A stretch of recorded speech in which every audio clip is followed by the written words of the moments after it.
Let me read something from 2 Corinthians. This is in chapter 5, verse 20. We are therefore Christ's ambassadors, as though God were making his appeal through us. So we're supposed to be ambassadors, and if you really think about what an ambassador does, that's a pretty important job. That person is a representative going out, outside of his or her comfort zone, to some other place in the world to explain what their position is and to try to understand what that other world is like and become a bridge between the two.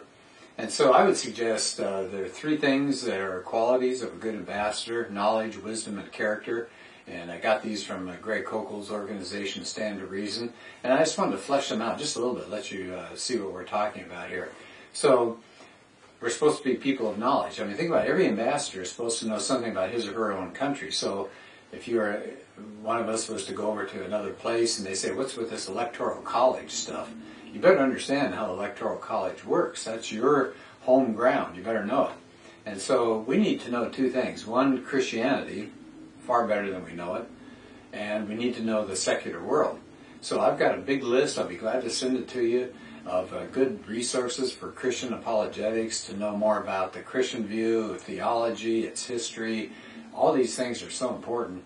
And I would suggest something like World Magazine to understand the secular world, because it reviews movies and sports and looks at music and lets us understand what the thoughts are out there of the world that we're going out to be an ambassador to.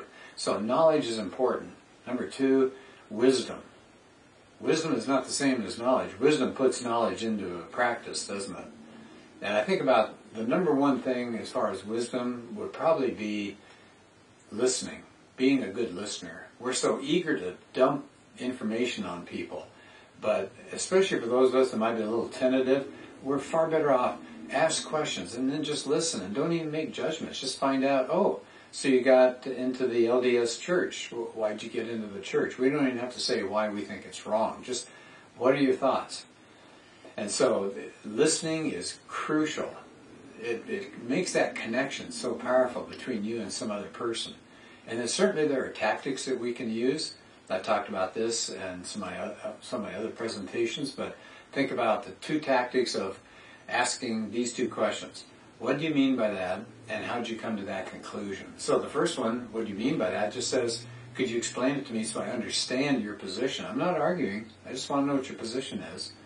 And then, after you clearly understand, number two, how did you come to that conclusion? Just ask, why do you believe that's the case? So you're asking for evidence in that case. But notice how non-threatening these two things are. You're just asking them for information. So you got knowledge, you got wisdom, and then what about character? Character is what you're like.